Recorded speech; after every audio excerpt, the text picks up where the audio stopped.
Good morning, good afternoon, and good evening to everyone joining us from around the world today. As mentioned, my name is Nikki Harry-Charon. I am currently the CANSO Operations Program Manager, and I will be your moderator for today's webinar.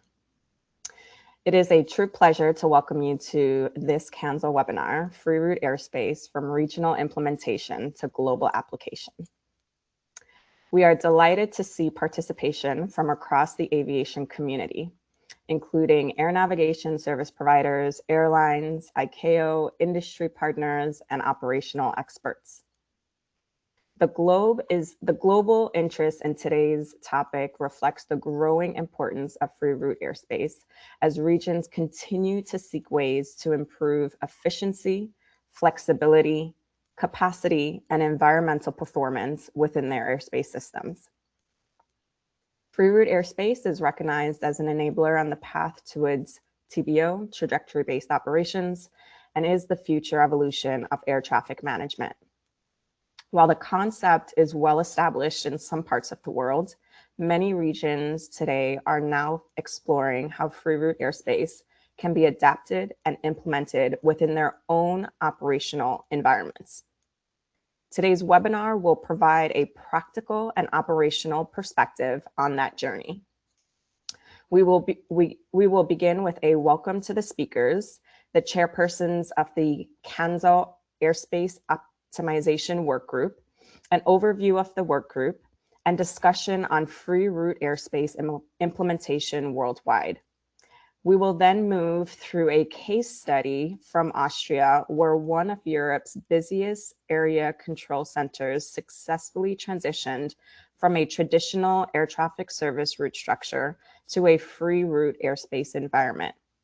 Participants will hear firsthand lessons learned from the implementation process, including the development of one of Europe's first cross-border free route airspace initiatives with Slovenia. We will also explore how an ANSP, Austria Control, fundamentally transformed its flight planning philosophy through a collaborative bottom-up approach that actively involved air traffic controllers throughout the process.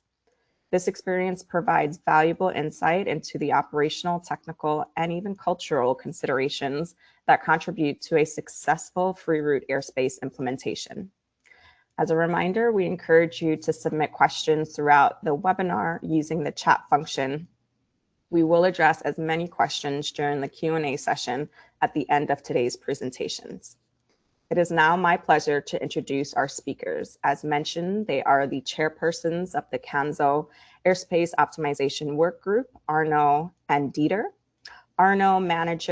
Arno is currently the manager of airspace and procedures design and air traffic controller at the ACC in Vienna, Austria Control.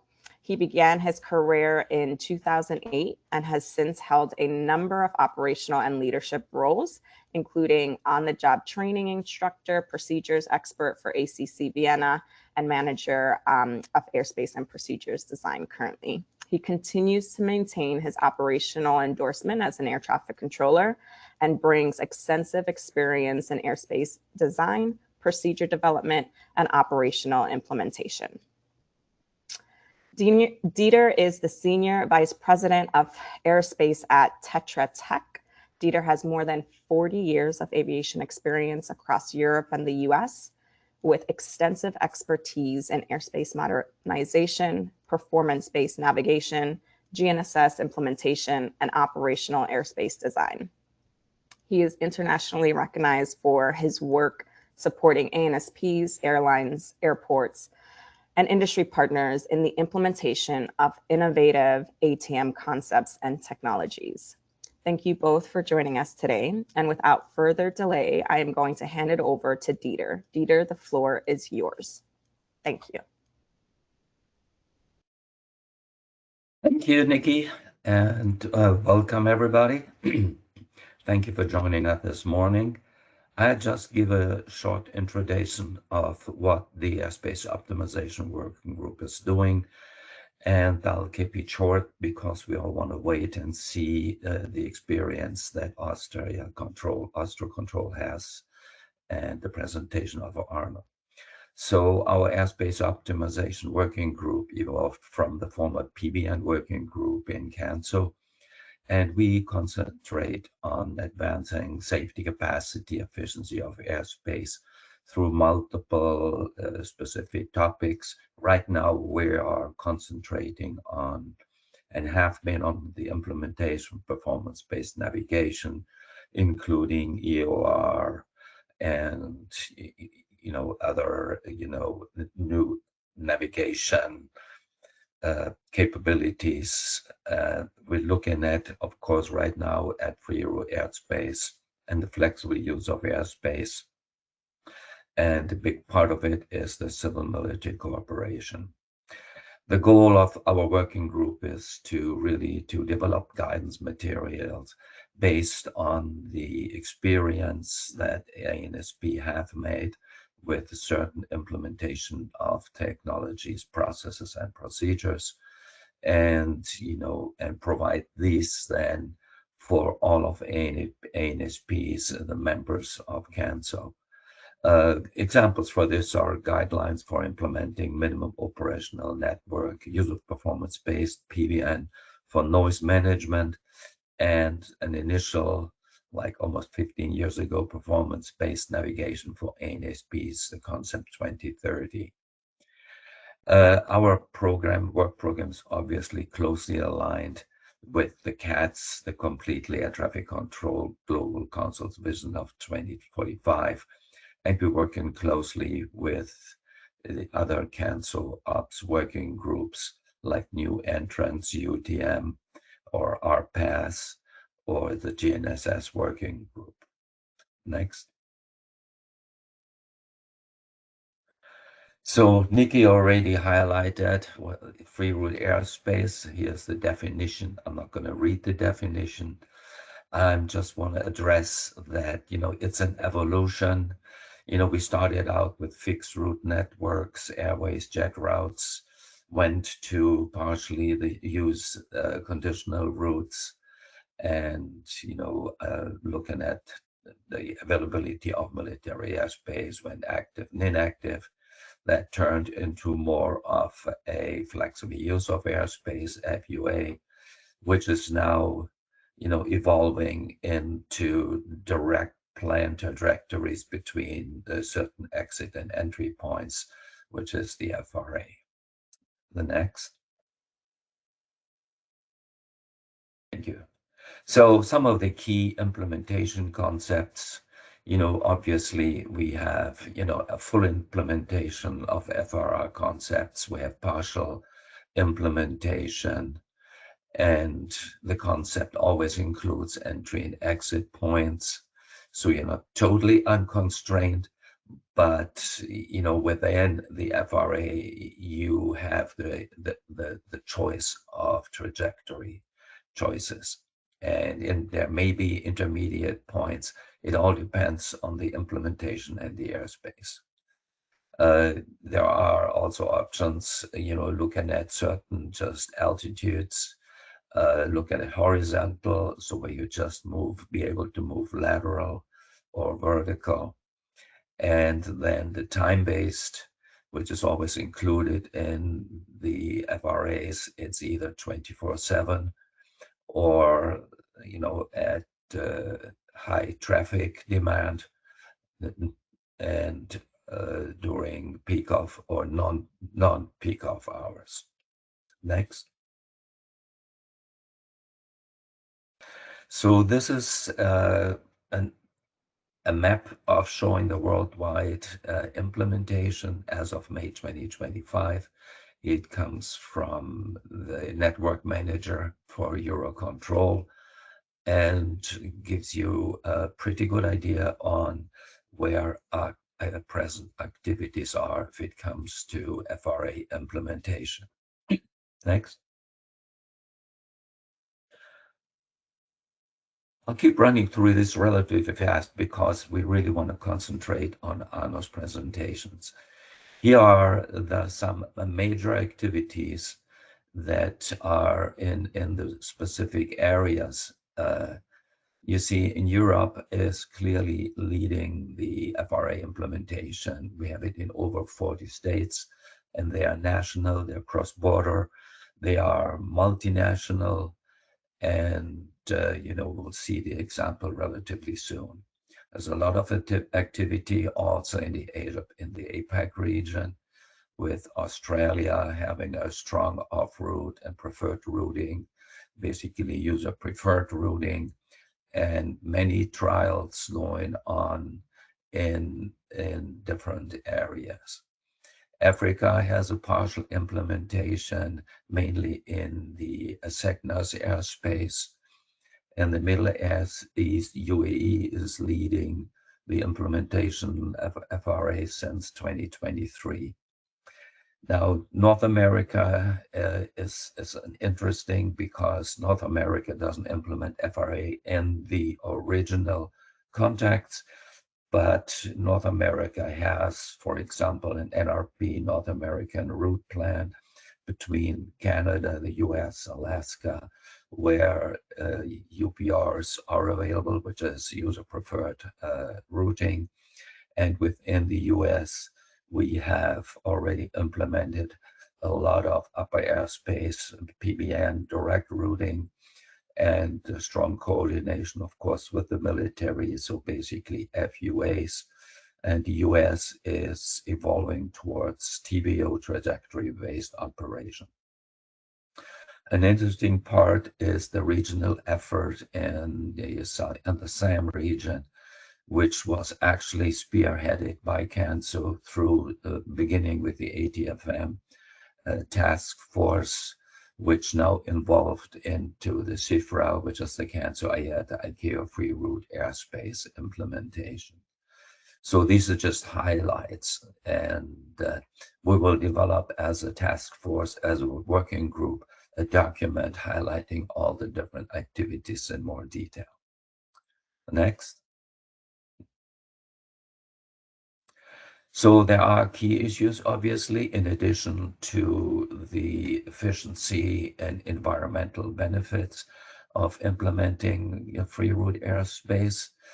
And this is just the structure's list of the major issues. I'm not going through them because I'm sure Arno will address this in his presentation.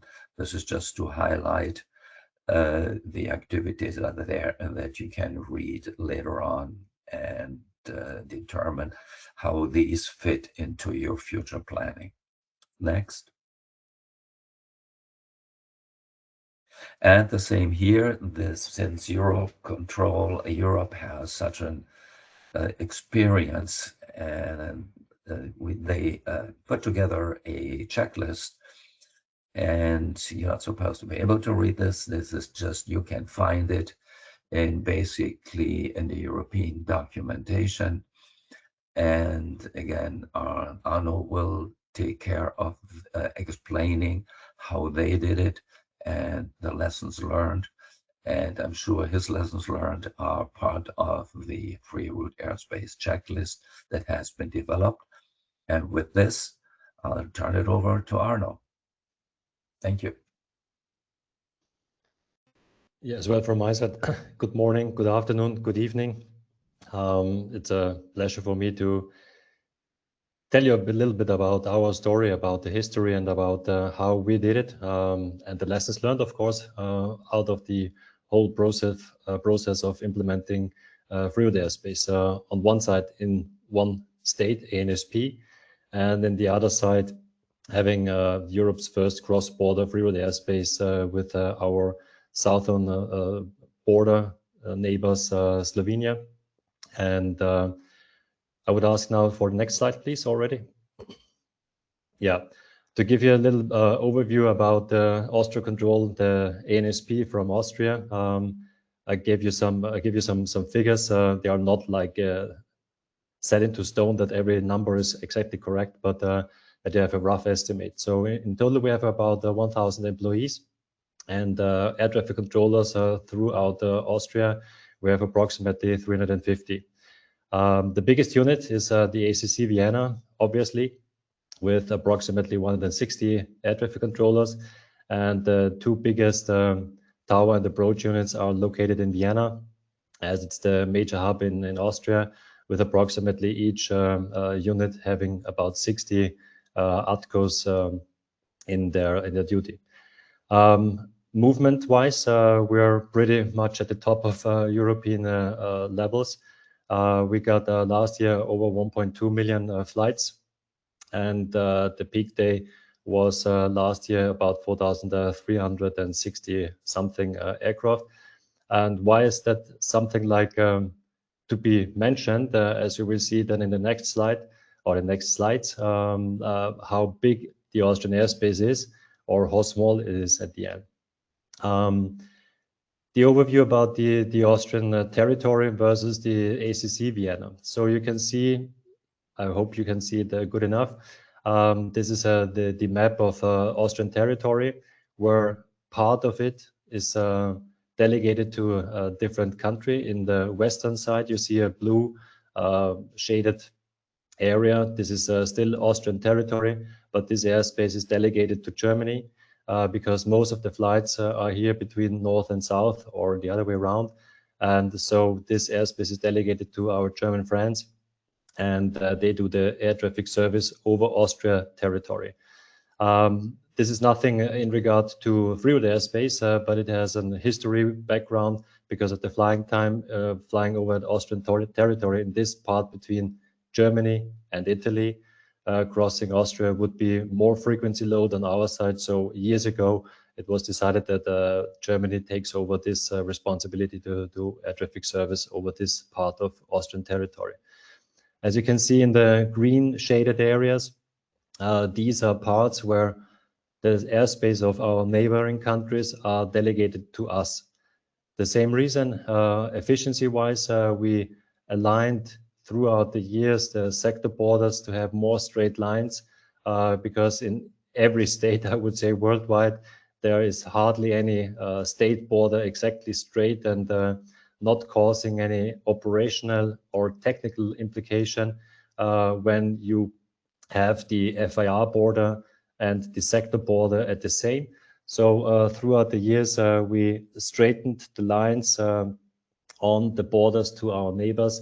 And in some parts, the airspace is delegated to us, and in some parts, it's delegated to the neighboring state. When you see then the white area in between, this is the ACC of Vienna. So we have 5 lateral sectors. They can be split vertically up to 7 times. We need that because of being flexible, because of the size. As you can see on the right side, the airspace of the ACC Vienna is roughly 80,000 square kilometers. Austria in total is about 84,000 square kilometers. So it's not big. And that's why I mentioned the number before, that the movements in regard to the size is pretty high. We have 6 international airports. They're located throughout Austrian airspace. The biggest one is Vienna, located in the eastern part of Austria. And we have 5 local approach units. They are located below our ACC sectors. And they have tower and approach as well. And there are regional airports, let's call it like that. Of course, we provide the flight information service, and we have, of course, a military service as well, which is, in case of flexible use of airspace, a very important part. But I will show you some pictures of our military needs and the military areas as well. Next slide, please. The airports, just to give you as well a little bit of insight of that. As you can see, they're located throughout Austria. In the western part, you can see still ATS routes. This is the reason, because Germany is providing air traffic service there. And Germany in some parts do not have freehold airspace, especially in the lower airspace, meaning H24 or something like that. That's the reason why Germany still has some or many ATS routes. And as mentioned, as Germany is providing air traffic service over Austrian territory, they have the right to have their ATS routes as well. but the rest, so in the eastern part, you can see there is no ATS route anymore, and this will be shown on the later pages as well. Next slide. Now we come to the military part, which is, of course, a major fact or impact for having free route airspace, and about all the things you have to think about when you shift, let's say, from ATS routes to a free route airspace. On the left picture, you can see the biggest military areas or training areas in Austria. They're located, I would say, exactly in the center of Austria, which has a big impact on civil traffic. Some of you might know that in Europe we have the so-called southeast axis or southwest axis, meaning southeast axis like the region or the flights coming from northwestern Europe going to the southeastern region is a very dense flown, very dense flow. And the other way around, of course, coming from northeast to the southwest, so in direction of Spain, Portugal, is the same for other states, but not for us. But in that regard, for example, coming from Great Britain area and going in direction of Greece or Turkey, I would say 9 out of 10 flights will cross Austria, as the geographic position of Austria is more or less in the center of Europe.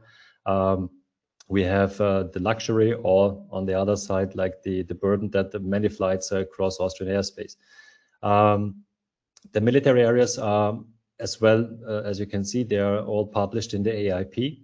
And therefore, those areas that are shown here on the left side are the biggest training areas. The biggest one currently is 90 nautical miles by 60 nautical miles. And this, there are many areas that I could not depict because they are all shown at once on the AIP publication. We do have other big areas which more or less, covers the whole airspace of the ACC Vienna, but this is not reflected in the AIP because it's only 410, a flight below 410 and above. For supersonic training flights for the fighters of the Austrian air defense. On the right side, we have the TRAs, so the temporary restricted areas. These are areas for dedicated purposes. So there is, of course, a differentiation between TRAs, TSAs, and so on. We usually do have only TRAs and the military training areas. The TRAs are most of the time very low, so they have an impact for the local approach units because they go sometimes up to, let's say, 9,000 feet or something like that. But as you will see later on, our free route airspace is from ground to unlimited. I would call it like that. So all these TRAs and military training areas, they do have an impact on the flight plan filing or on the way how the aircraft can cross Austrian airspace. Next, please. We do have other areas as well. For example, on the eastern part, you can see like the LOR. So this is really like a prohibited area for the city of Vienna. And we do have other areas that are restricted in that way, that it's for military purpose or for nature, for cities and something like that. And as mentioned, we do provide flight information service throughout Austrian territory, or FAR Vienna, and it's split in 3 sectors provided by 2 units. So on the eastern side, we have flight information which is provided by Approach Vienna. So it's the terminal flight information, and the rest of Austria. So in the northern part of Austria and in the southwestern part, it's done by a flight information center, and they are located in the ACC Vienna. And we have 3 sectors, as mentioned, and there are many VFR flights in shiny and sunny weather conditions. We had to split it in 3 sectors and 3 different frequencies that the people or the flight information service officers can handle the amount of traffic, although they are uncontrolled, but they can, of course, ask for flight information service, and therefore they need to be safely guided through Austrian airspace. Next. So now let's get back to this to the history. The whole story started in Austria in 2009, and I would not say it ended 2024, but since 2024, we cannot do any more. Let's say it like that. But you will see it now in the next slides. And so 2009, the airspace looked like that in Austria. So we had many ATS routes crisscross through Austria.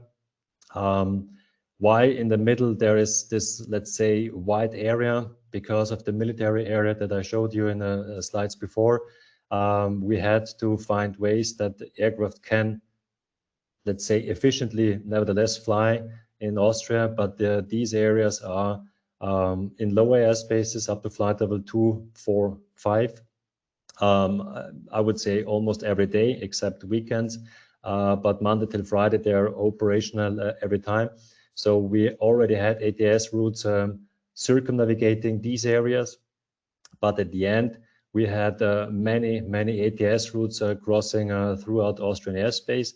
The color codes means like if it's odd or even flight levels, and the direction, of course, in that case, because we have to have this flight orientation scheme, meaning flying to the west, you have an even flight level, flying to the east, you have an odd flight level, and going from north to south or south to north, it's sometimes either or.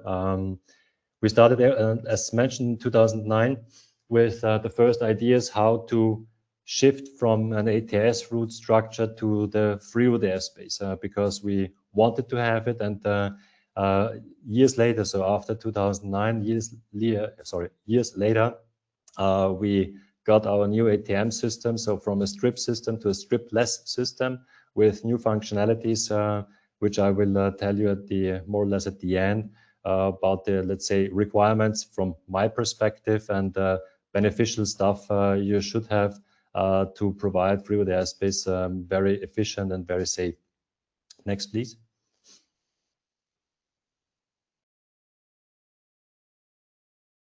Thank you. So in 2009, we started with the thoughts of how can we get the people, so the ATCOs, and when I talk about the people, it's always about the ATCOs, because there was a fixed route structure and there was not a possibility for this AOs or the aircraft operators to file from A to B throughout Austrian airspace. That was in these days not possible on one side. On the other side, our flight data processor was not capable as well.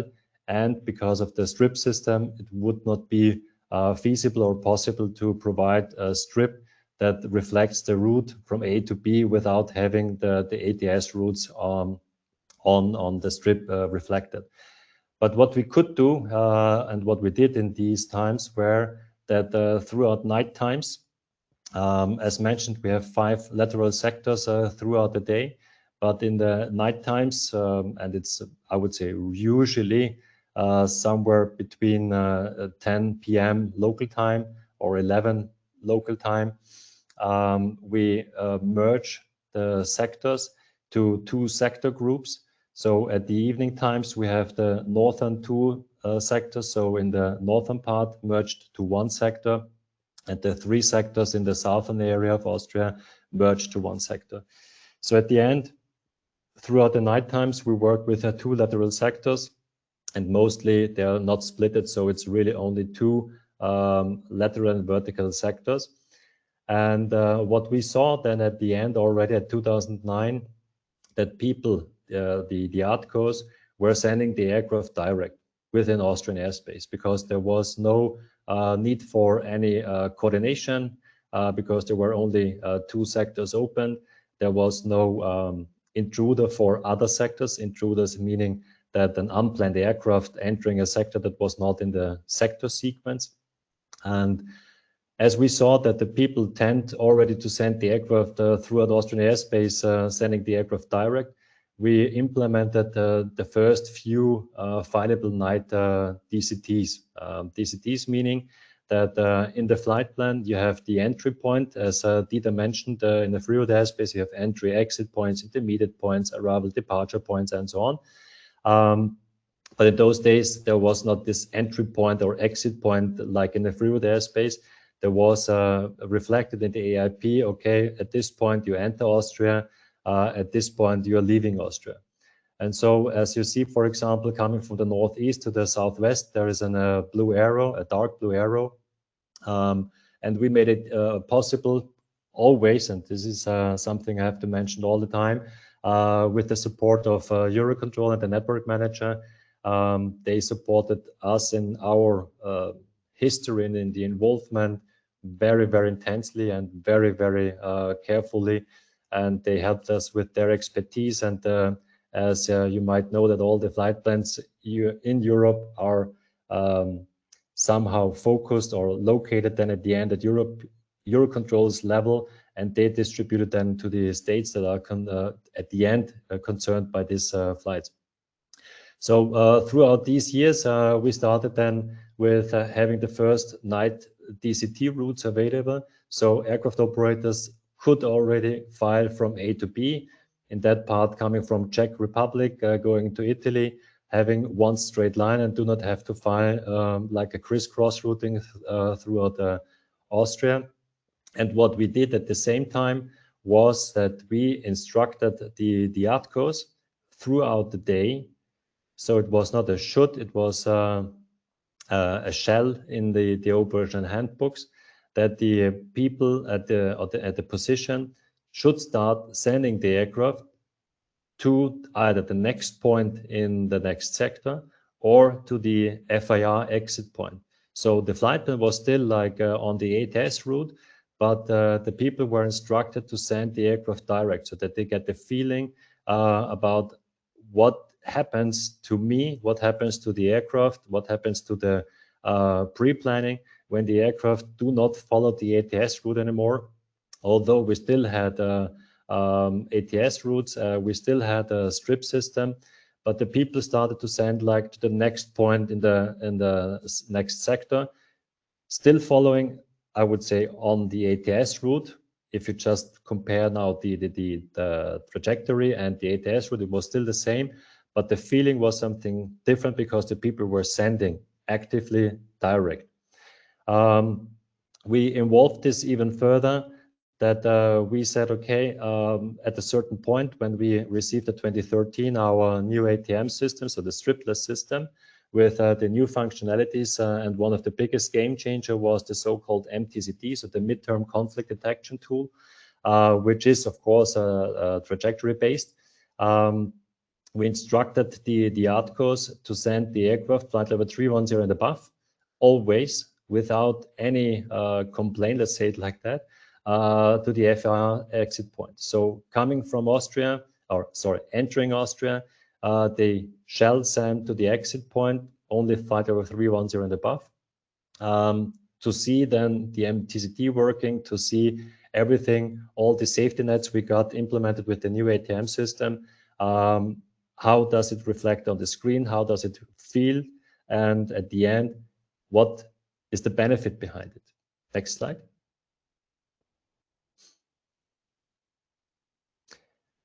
So then with 2 years of experience now with all the sending the aircraft direct and getting the feedback all the time from the ATCOs, okay, please get rid of the ATS routes, we have to send direct, and oh yeah, we know it, but for pre-planning it would be better if we have already some DCTs available throughout the day. So 2013, new system, and 2 years later, we implemented H24 DCTs. So you can see blue, green, it looks like a spider net, where we specifically said, okay, entering from this point, you can fly to these exit points or to these points, and so on. So we had a fixed DCT route network, let's call it like that. So this wasn't not any ATS routes anymore, but it was a DCT network.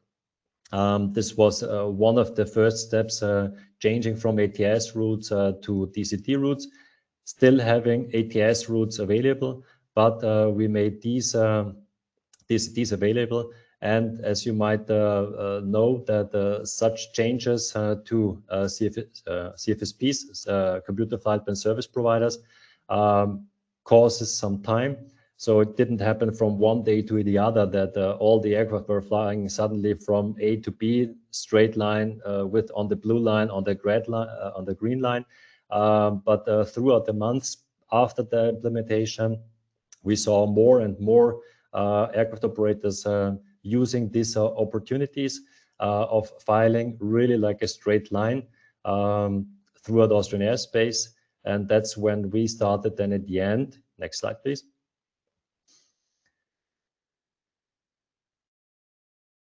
To change then from an ATS route airspace in April 2016 to the first initiative of a freeroute airspace Vienna.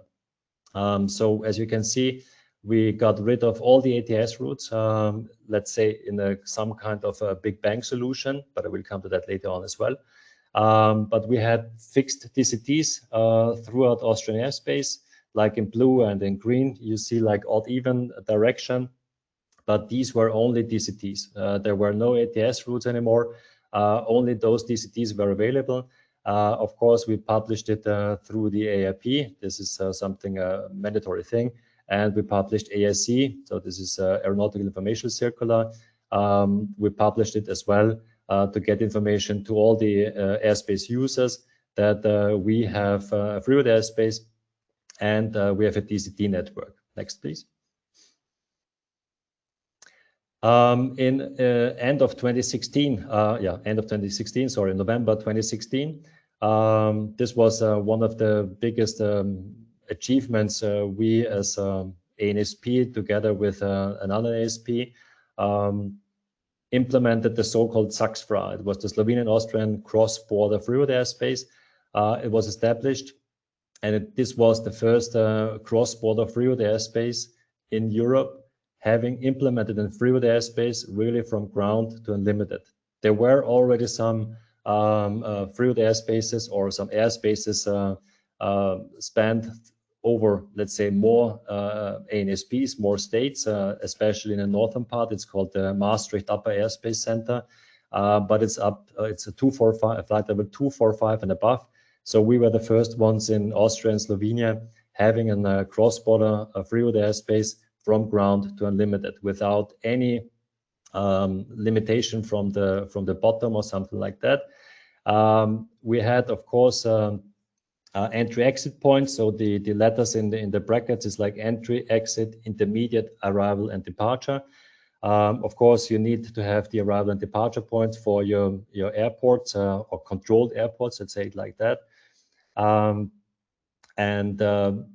The segments between all the significant points, which are some of them were mandatory to be filed and some of them were not mandatory, and they had to be reflected in the flight plan as a DCT section. We did not have any distance limitation. There are lots of discussions going on. The length of a DCT, is it 300 miles, is it 600 miles, whatever. So I do not want to open this box of Pandora. But we said, okay, between Austria and Slovenia, we do not have a distance limitation. The only thing is that we insisted on, because of it's written in the letter of agreement between all the states, between Austria and the neighboring states, that the flight plan shall not be filed closer than 3 nautical miles. And what was new at this time, and this was something really unique, I would say, that we said that the IFA flight plans, they are available from, we called it in those days, lowest available level. I will show you a picture after that. So we made, let's say, a topographical exact reflection of the Austrian topography. And we did not say, okay, flight level 160 and above, it's freeroute airspace, below it's ATS routes or something like that. So we made a really precise evaluation, safety evaluation, and from our flight planning procedures department, what is in which area the lowest available level IFA flight level to be filed in the flight plan. Next slide, please.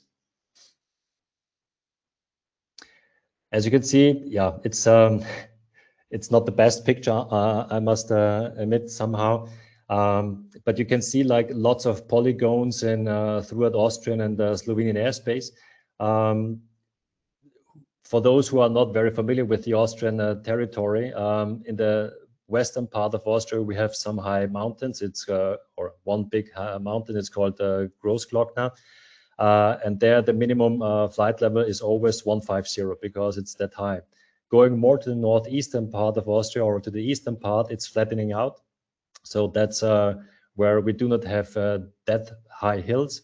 And these polygons that are all covering Austrian airspace, they are where we defined at the end, this is the lowest available flight level where IFA flight plans can fly through Austrian airspace.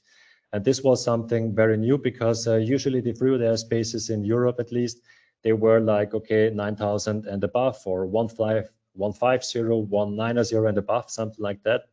But we didn't want to make this border to down. So we said, okay, Austrian airspace is very specific in the western part mountains, in the eastern part no mountains.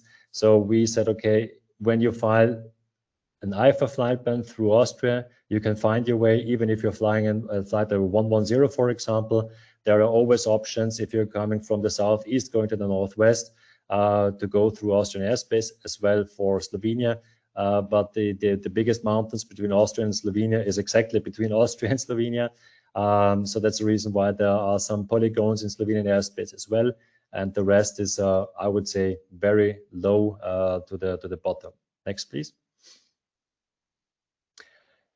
So the story more or less went on. In 2018, we merged the airspace of Saxfra with our friends from the southeastern countries. So we implemented the so-called SEXI-FRA, the Southeast Common Sky Initiative.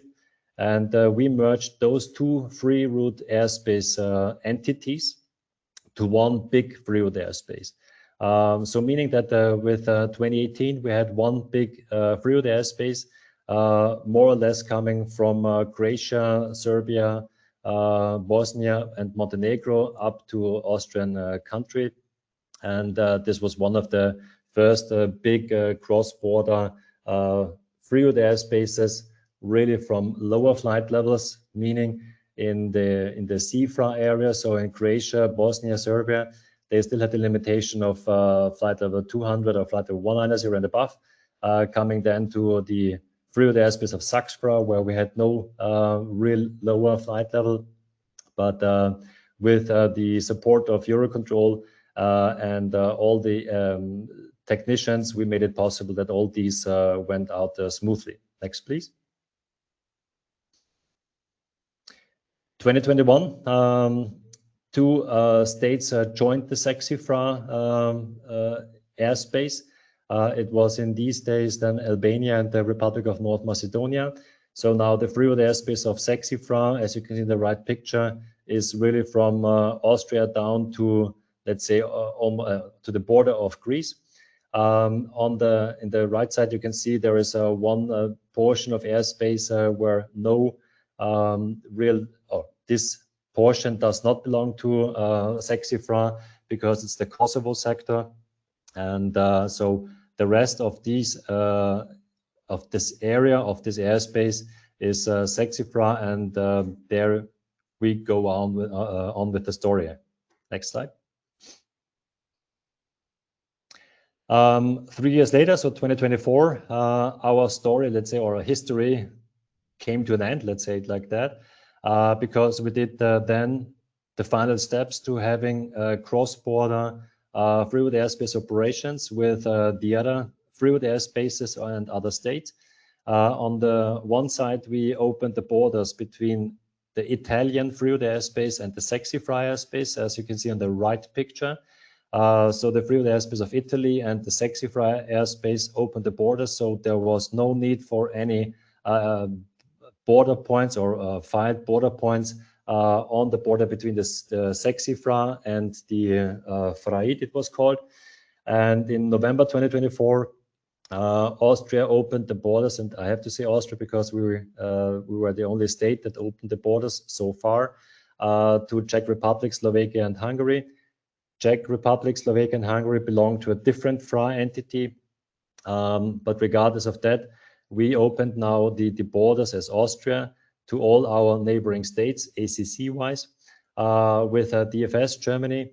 We opened the borders, let's say it like that, throughout night times between midnight and 4 o'clock a.m. It was something that we were doing years ago, but so far between Germany and Austria, we do not have a cross-border operations. But let's say H24, throughout night times we have.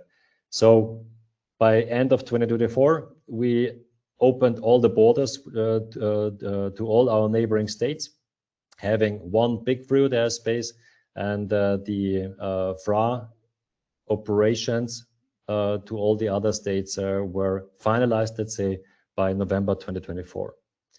Next slide. So behind the scenes and lessons learned and all the things that are necessary from my part or from my point of view when you think about changing your, let's say, structured ATS route network to free airspace. Regardless now in which extension of free airspace, because I will talk about this involvement as well a little bit. What we did with the neighboring states when we opened or when we created a free airspace with a different state, we made some kind of CONOPS. So it's like how to work with each other. And so everything is like, I would say it's even like some kind of contract, but not like a state contract in that, but it's an operational contract. Where we defined how is the flight plan filing within our free airspace. Is it possible to file lat long? Is it required to have intermediate points? Is it an airspace without limitations of DCT lengths? Ops related issues, okay? Who is responsible doing what when the aircraft coming to the border? So it's like the area of common interest issues, transfer of communication, transfer of radar data, and so on and so forth.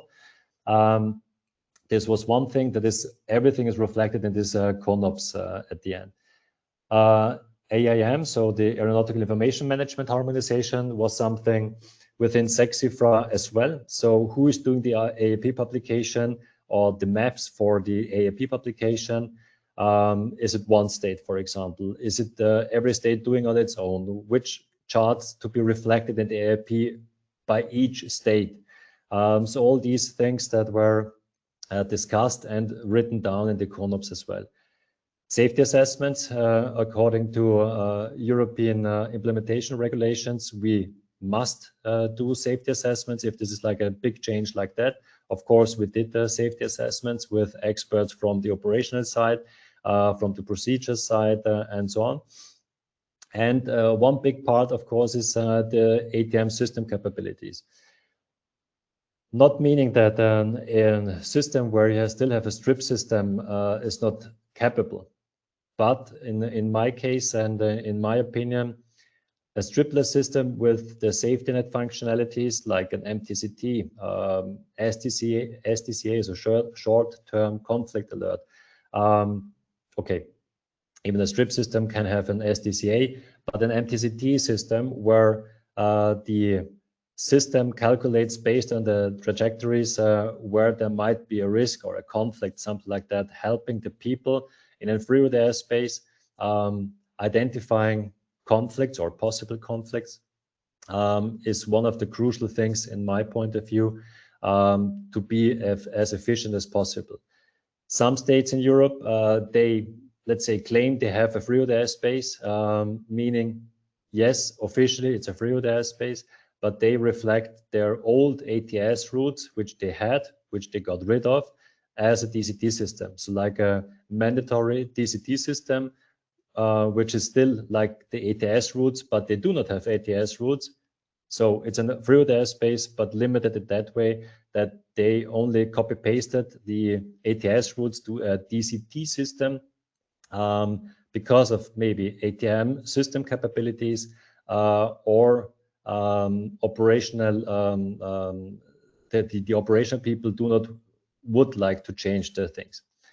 Legal aspects. One of the big things as well about delegated airspaces, military side, and so on and so forth, is something that needs to be tackled prior to starting, because some parts might cause more time than you might think of, especially if you're involving ministries. It's nothing against the ministries, but everything needs time. So delegated airspace. So if you have like an airspace, you are doing the service in a different country, for example, and you're opening like a fluid airspace. Is it officially allowed for the other state, for example? Military service.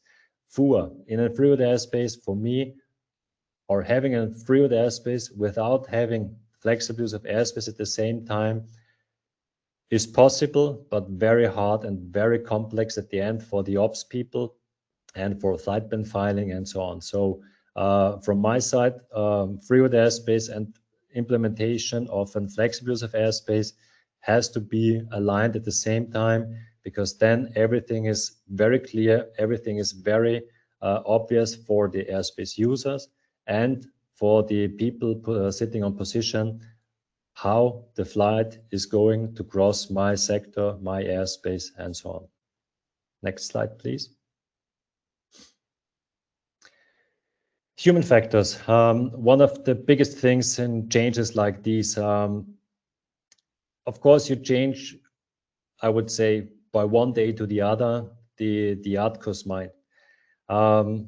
As you might know from your own countries, there are many people who would like to change things, but when you go and start to change something, you get some kind of blocking items, let's say it like that. That people want to have a change is one thing, but then to change is a different thing. So what we did from the very first beginning, that we formalized a group of people, ATCOs in that case, some of them having different additional functions like on-job training instructors, working in the safety team, doing other things, just being like an air traffic controller, and having mainly purely 100% ATCOs in a group. Our group consisted of 10 people, and we tried to have from each gender, from each age, more or less each age, but like a group of age in the group, to have all the mindsets. So we have experienced air traffic controllers being, let's say, 45 to 50 years old, and young ones, so between 20 25, and a mixture in between. Mindset. Some of them were very proactive and very we have to change, we have to do this and that, and some of them were very okay, let's sit back and think about it. And this is where we started to think about the changes of the ATS rules to the fluid airspace, with all the intermediate steps that I showed before, from having night DCTs, of having a set of H24 DCTs, getting rid of ATS routes, getting rid of waypoints in Austria, and so on and so forth. So it was a step approach with the background that we changed the handbooks, so the operational orders in the ops, with the group's mind in the background, because they were, for me at these times, reflecting the mindset of the whole ACC Vienna. People tend to say a fluid airspace is a structure without having a structure. I do not say that because when I had meetings and discussions in these years and even now, when people say that our airspace is so complex we cannot implement fluid airspace, that's for me absolutely not true, because everything is feasible, everything is doable within fluid airspace. Having, like in Europe, we have the route availability document where you can limit the flows, you can limit the waypoints, you can really channel your flows in the way how you need it, not like how it was, but how you would need it. you can structure the waypoints. In my opinion, the less waypoints in the freeways airspace, the better. FUA, flexible use of airspace, military training areas, it is a need for them, that's okay. But you should have flexible use of airspace. Arrival departure points to big airports, everything is doable within freeway airspace. So for me, after those years working in this environment and working in the office, let's say it like that, and having now lots of years of experience with freeway airspace, there is not a single airspace I could imagine that is not feasible to change to the freeway airspace. Sector workload, of course, that's something you have to think about, because every sector, I would say, has some kind of figures behind about the capacity values somebody defined with ATS routes. Is it more, is it less throughout the change to freeway airspace? We had in these years 4 times a year a capacity review meeting, let's say it like that, where we reflected, okay, we changed now to freeway airspace. How was it? Can we have more aircraft at the same time in the sector? Should we get less aircraft and so on? But this is something, there is not a golden thumb rule or some mathematical algorithm behind it. It was, for me, based always about the human factors, about the people working on the position, about the supervisors, about the sector chiefs, the flow management positions. These are the experts we asked about. System support, of course. In our case, we were in this luxury position that we got a system by 2013 that supported many of those things that we needed for a freeway airspace. FTPs, that's another crucial thing, either in-house or having like a cross-border with other states. Flight data processors need to talk with each other and should be capable of handling cross-border filing, or within your airspace, lat long data, range bearing, whatever you might think of. But these are things that you have to think before it, because otherwise it could be a showstopper in the face of changing, or could be a blocking item at the end. And I think I'm almost on time with my presentation. Yes, I am. Good. Lessons learned.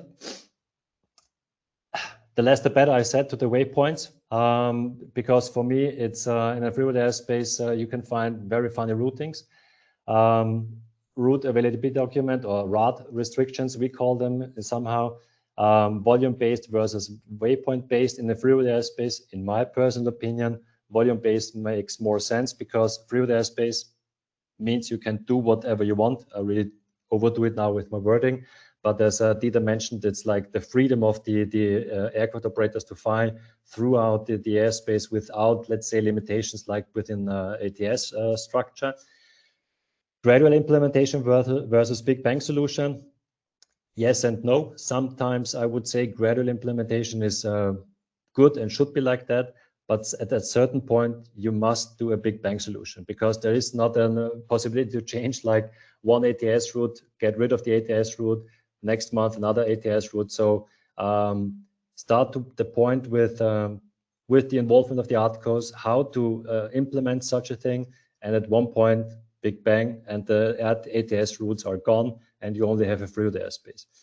Bottom up versus top down. It's, for me, absolutely clear. It must be some balance in between, let's say it like that. But the majority has to be bottom up, because the people on position have to work with it. So they are the experts, and they should be in the loop, and they should be in the decision loop, how to and what to do with a freeway airspace. And the top down approach, let's say it like that, must be done because of all the back office stuff and what is possible, what is feasible, because ATCOs do not have always this big picture. They cannot have, and they should not have, but the people working in the office, they should know what is feasible for technicians, what is feasible for the whole network, like in Europe, the European network, and so on and so forth. And coordination with all the relevant stakeholders, so the aircraft operators, in our case, the network manager, Eurocontrol, military side, computer flight plan service providers. So all the people that need some inputs from your side should be at the very first beginning already in the loop. And so at the end, with all these, I see a very fruitful and beneficial transition from ATS route to the fluid airspace. Thank you. Yes.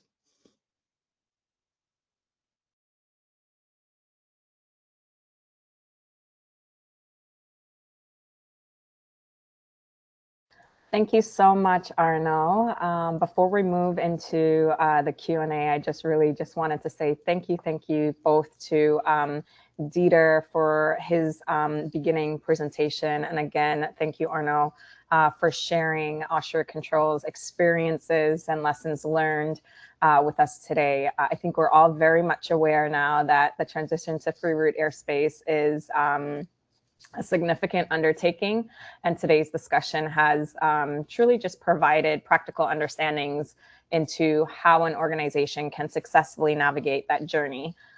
We have received several questions from the audience, so both Arno and Dieter are here to answer these questions.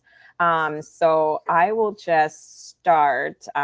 We have them still coming in, so we have about 11 questions so far. What conflict detection tools are currently deployed within Austria Control's ATM system, and what look-ahead times are configured for each? In addition to medium-term conflict detection, which is MTCD, because we love acronyms, right? Typically around 20 minutes detection. Are there any other conflict detection tools in operational use? Arno, I know you mentioned some conflict detection tools and how important they were, so I'll go to you for that one. At the beginning, we only had MTCD, of course, and the STCA, so the short-term conflict alert. The MTCD had a 20 minutes look ahead time. You already mentioned, Nikki. In the last years, we received additional safety net. It's called TCT. It's Tactical Controller Tool, which has a very short look ahead time, but a little bit more than an STCA. So it's something in between. But mainly at the beginning and throughout the last 13 years, I would say, we only had MTCD as the main look ahead time and tool to detect and reflect the conflicts, the possible conflicts, vertically and laterally, of course.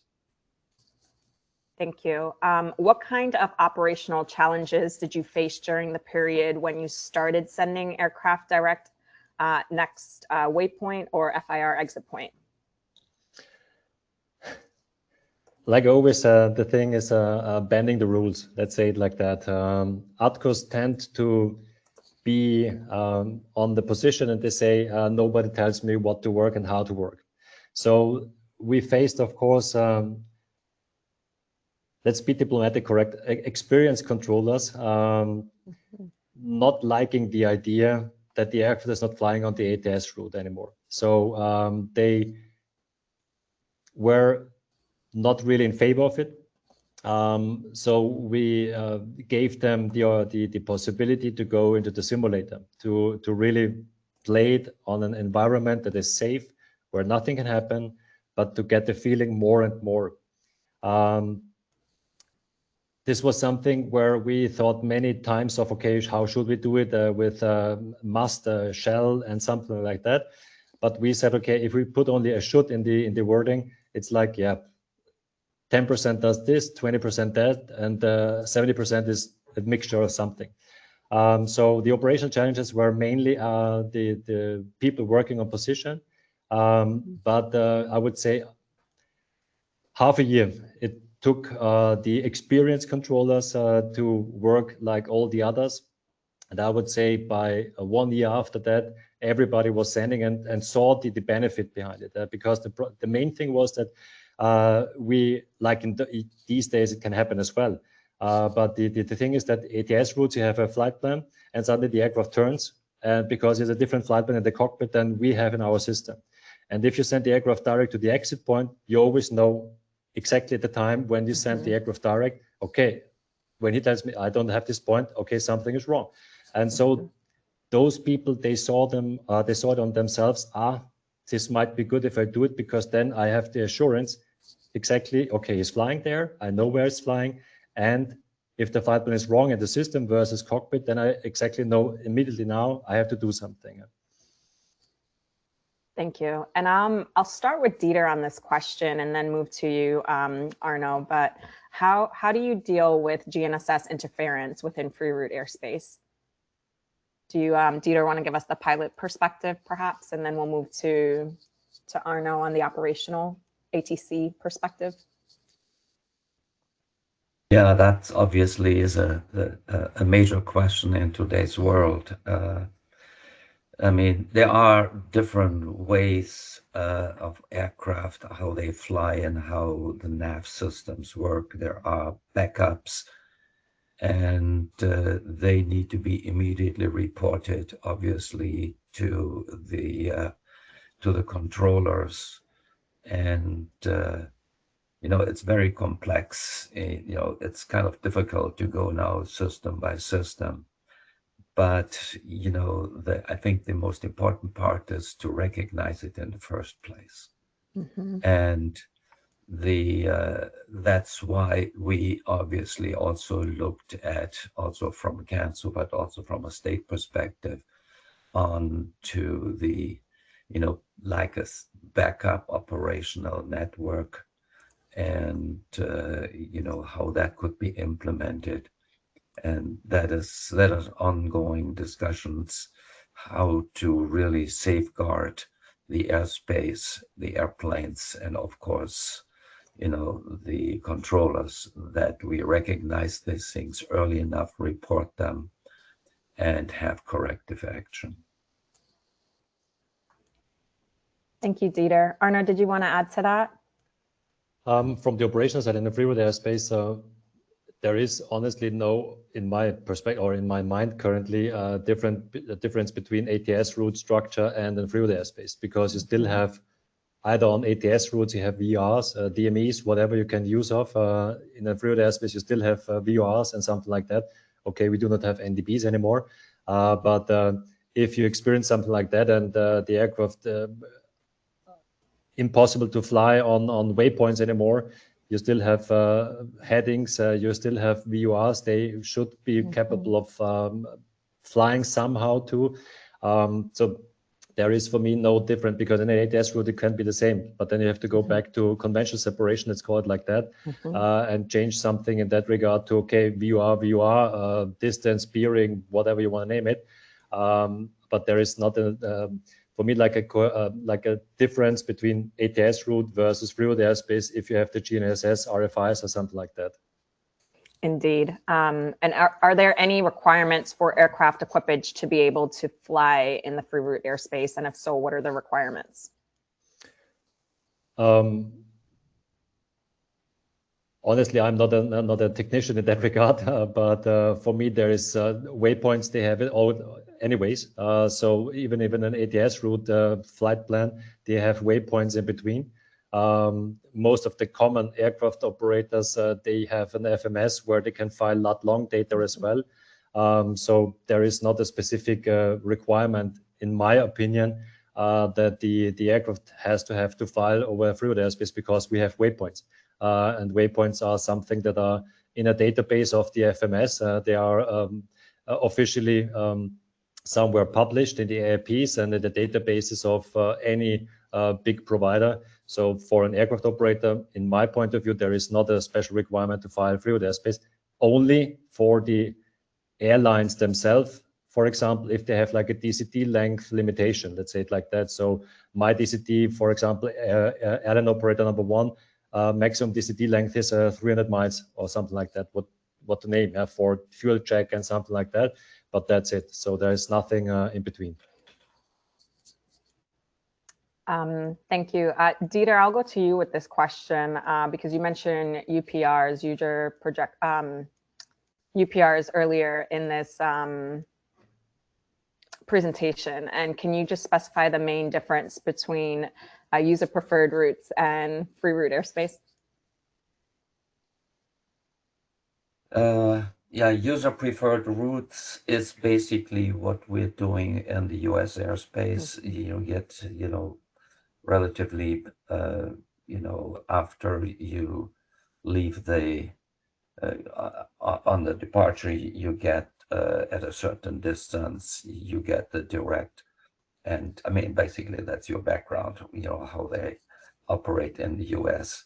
And so you can actually ask for specific routes, and you basically, can get, unless there's a conflict, that route. For free route airspace, I guess that's where I don't need to kick in. You have an exit and an entry point, but in between, you determine, I guess, the routing, the trajectory where you want to go. Right, Arnold? Yes, and just from my FAA background, I'll just add to that, Dieter, that UPR is really more operator-driven routing concept that really allows the airlines to select their preferred trajectory based on their operational needs. And the free route airspace is really more so, in my opinion, ANSP enabled airspace concept. That really just, as Arno has alluded to, removes the requirement to follow fixed ATC routes within their defined airspace. So thank you. Arno, I'll go to you with this question. What program can I use to calculate the minimum safe altitudes as shown on the ATC SIR minimum altitude chart, or the IFR en route minimum chart in the API in Austria? I said API, I'm sorry, AIP in Austria. So in one of our departments in the instrument flight procedures department, they use the software to calculate this minimum flight levels, the obstacle clearance and so on, stuff like that. I'm not by 100% sure what the name of this software is. Sorry for that, but I can of course ask and provide this information. How they calculated it. The polygons themselves, as shown in this en route map, they were based on these calculations. So what is the minimum safe altitude? What is the minimum radaring vectoring altitude? And these information are based on the calculation by this department. But I'm really sorry, I can't give you the name because I don't know. It's okay. Thank you very much. And another question came in that asks, is there any benefit to implementing free route airspace just within one country, or should it be implemented across the entire region with neighboring states to achieve its benefits? Honestly, it's hard to really say yes and no, or yes or no at the same time. For the aircraft operator, of course, it's more beneficial to have it not only within one country, regardless of the size of the country, because then they can really file however cost index based, cheapest price, shortest route, whatever, throughout, like, let's say, a region, whatever that means, like the word region, in how many states or ANSPs are involved. So in my perception, for the customer, the airspace user, yes, it should be throughout at least 2+ states, let's say it like that. For the operational people, it doesn't matter. So for an air traffic control, it doesn't matter if it's like a cross-border free route airspace, if it's a free route airspace in total, if it's only within my state, something like that, because when they can only follow the rules that are reflected somewhere. So like intermediate point, entry, exit point, whatsoever, was so forth. And regardless if it's now crossing the border or if it's only within my state, but within my sector groups, let's say it like that. So it's a different point of view, I would say. ANSP point of view or air traffic controller's point of view versus the airspace user, where I say from an airspace user, yes, of course, the more states, the better. If it's only for the operational people, there is no big difference behind it. I would absolutely agree with that. So this is moving into a military question. So what extent was the military involved in supporting free route airspace implementation, and what specific measures were introduced to enable greater use of direct DCT routes? They were involved in that case that we, at the same time, we implemented advanced FUA in Austria. So advanced FUA meaning like all the ASM levels, so level 1, 2, 3, like the airspace management levels, and the AMC, the airspace management cell, which is a collaboration between the civil and the military side. And so there needs to be the people from the military side as well to be involved in how to handle these things for the future time. For the designing phase, or for the FUA in a way of operational, like for the ATCOs, there is no need for them, because they know the civil flights are not entering the military airspace in that way. But in the implementation of having these advanced FUA, they had to be in the loop, or at the beginning already, because advanced FUA makes only sense when you have this ASM levels 1, 2, 3, as it is stated in Europe, with the high level board, with the AMC cells, so like the civil military cooperation, and at the end, like, okay, D-6, D-1 tactical phase, and so on and so forth. So in the background, yes, very important to have the military side at the beginning. For the operational side as well, like if you have FUA, the flight plans do not enter the airspace anymore, so they are filing just around. So there is hardly any involvement of the military side needed. Okay, and since we're on the flexible use airspace topic, another question just came in that asks, what is your advice for countries without FUA but wish to implement free route airspace? Sorry, it was just for me, interrupted a little bit. Could you please say again? Sure, no problem. A question just came in since we were talking about flexible use airspace, FUAs. So what is your advice for countries without flexible use airspace but wish to implement free route airspace? We had at the beginning as well for some areas that were not within the FUA, let's say it like that. We had to have anchor points around this military areas, so that the aircraft operators, they were capable of flying around this area, or if you do not have the FUA, that you on the operational side have some waypoints where you can clear the aircraft to. So in example, the aircraft fired through this airspace, so no FUA, so you have to circumnavigate this aircraft around this military area. Helpful if you have some anchor points that you say, okay, you're recleared via this and that point, instead of having like a heading, whatever, to circumnavigate this flight. So possible, yes, of course, then it would be wise to think about maybe some anchor points around these areas that are mainly or only available when this area is active.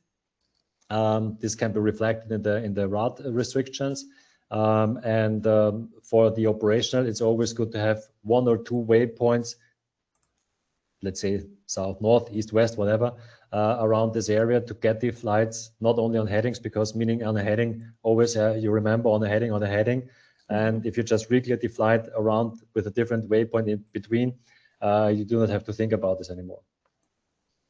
Understood.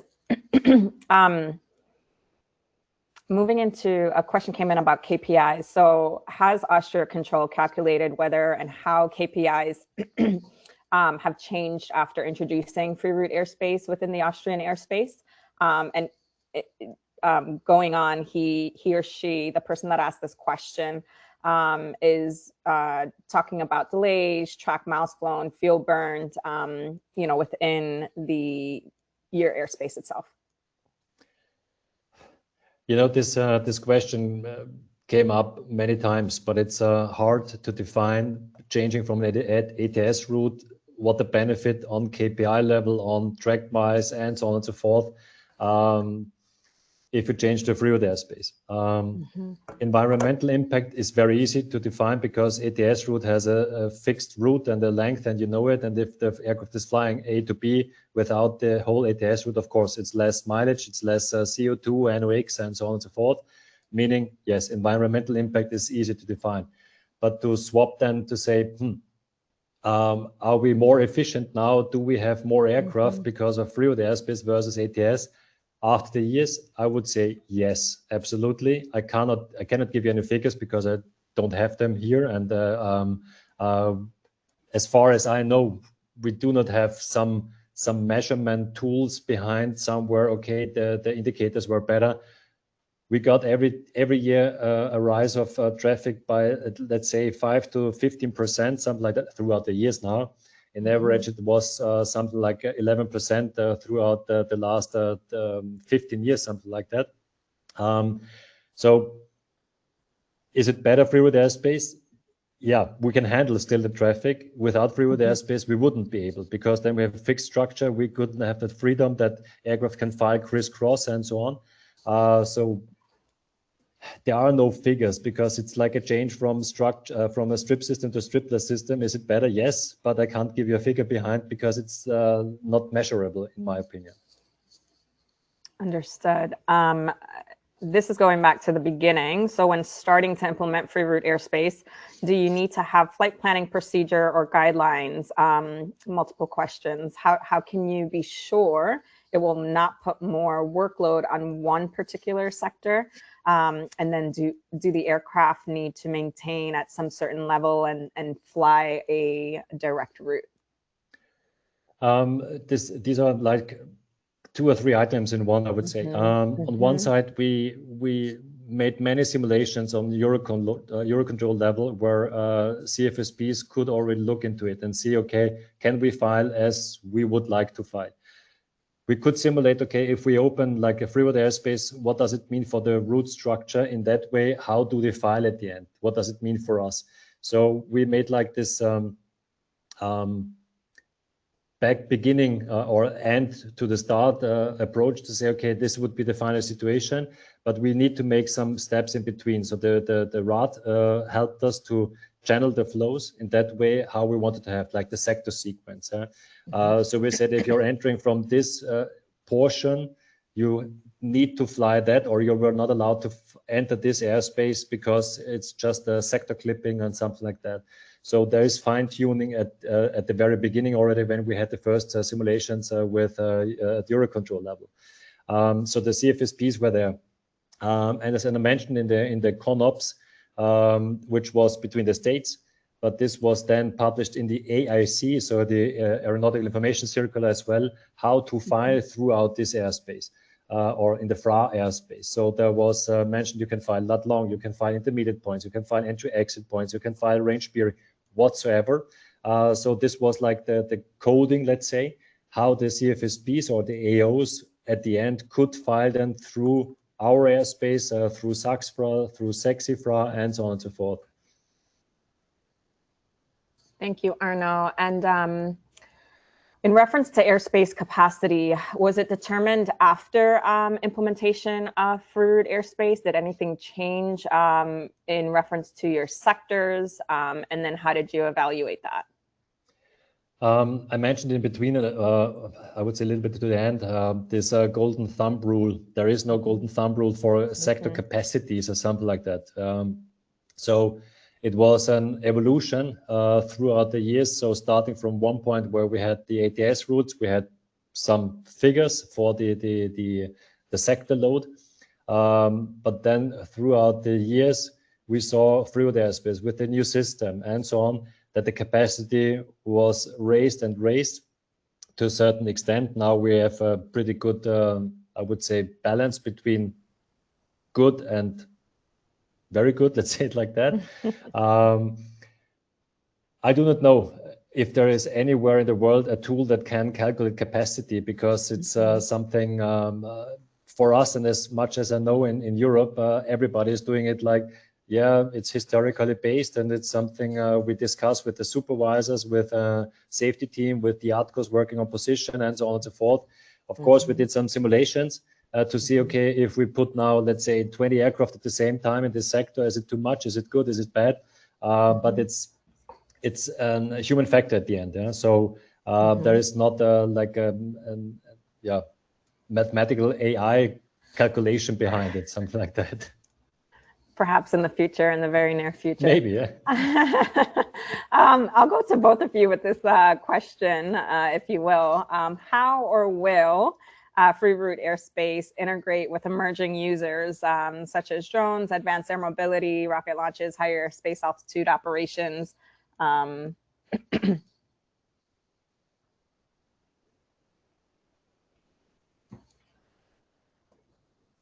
Any feedback on that? Do you think it'll change at all? Excuse me. You mean like the free route airspace throughout more states, more worldwide? Right. So how will it integrate, or will it affect at all the way you do free route airspace when it comes to various vehicle user types? And as we move into this, what we are currently in actually, and moving towards like with emerging airspace users such as AAM and higher airspace operations. You know, the thing is with free route airspace, there's always a pro and a con, like in everything. So free route airspace gives the aircraft operator the freedom to do, quotation mark, whatever they want. That's good for them, bad for the ops maybe sometimes, if you would really like overdo it now. The thing is that that there is not a real common understanding between the AOs themselves, how they file their flight plans. Is it shortest route? Is it cost-based? And so on and so forth. And so all these things, I would say, yes, it makes sense to have free route airspace globally because it's for the environmental impact, it's even better. For the ops people, after now 13 years, it's better to have this kind of freedom to do what you do at the ops level. But of course, there are so many limitations behind with system capabilities and all these things that it's not from today till tomorrow.